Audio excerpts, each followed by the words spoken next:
Day 15 of Way to Body Building Show. Early morning ஜிம்முக்கு போனதும் வழக்கம் போல் 50 minutes எலக்ட்ரிக்கல் பண்ணி முடிச்சுட்டு அப்படியே ஜிம்மாண்ட 1 hour வாக்கிங்லாம் முடிச்சதுக்கப்புறம் ஜிம்முக்கு வந்ததும் டெய்லி பண்ண வேண்டிய ஆப்ஸ் ஒர்க் அவுட்லாம் பண்ணி முடிச்சுட்டு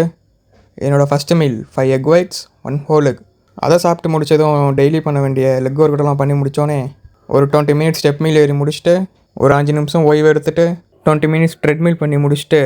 ரிமைனிங் இருக்க கார்டியோ செஷன் அப்புறமேட்டா பார்த்துக்கலான்ட்டு என்னோடய செகண்ட் மீல் சாப்பிட போயிட்டேன். 5 egg whites 1 whole egg அதை சாப்பிட்டு முடிச்சுட்டு வீட்டுக்கு வந்ததும் என்னோடய அடுத்து இருக்கிற மீலெல்லாம் ப்ரிப்பேர் பண்ணி வச்சுட்டு என்னோடய third meal 150 gram fish 50 gram cucumber அதெல்லாம் சாப்பிட்டு முடிச்சுட்டு ஜிம்முக்கு போனதும் வார்ம்அப்லாம் பண்ணி முடிச்சுட்டு இன்றைக்கி நம்ம ட்ரைன் பண்ண போகிறது பேக் ஒர்க் அவுட்டு. அதில் ஃபஸ்ட்டு வேரியேஷனாக ரேக் புல்ஸ் அதில் ட்ராப் செட் பண்ணி முடிச்சுட்டு அடுத்துக்கிற எல்லா வேரியேஷன்லையும் ட்ராப் செட் பண்ணி முடிச்சதுக்கப்புறம் ரிமைனிங் இருக்க கார்டியோ செஷனில் ட்ரெட்மில் ஒரு 40 minutes பண்ணி முடிச்சுட்டு கையோட எலிப்டிக்கல் ஒரு 50 minutes பண்ணி முடிச்சதுக்கப்புறம் இன்றைக்கான கார்டியோ செஷனை கம்ப்ளீட் பண்ணிவிட்டு என்னோடய ஒர்க் டைம் போயிட்டேன். என்னோடய ஒர்க் டைமில் என்னோட அடுத்த 2 மீலை குக் பண்ணி வச்சுட்டு டைம் கிடைக்கிறப்போ என்னோடய அடுத்த 2 meal 150 gram chicken 50 gram broccoli அதை சாப்பிட்டு முடிச்சுட்டு என்னோடய ஒர்க் டைம்லாம் முடிஞ்சதுக்கப்புறம் வீட்டுக்கு கிளம்பிட்டேன். வீட்டுக்கு வந்ததும் வழக்கம் போல் ஃபிஷ்ஷை தூக்கி ஏர் ஃப்ரையில் சமைச்சிட்டு என்னோடய final meal 150 gram fish 50 gram cucumber 5 gram almonds இது எல்லாத்தையும் சாப்பிட்டு முடிச்சுட்டு இன்றைக்கான டேவை சிறப்பாக கம்ப்ளீட் பண்ணிட்டேன்.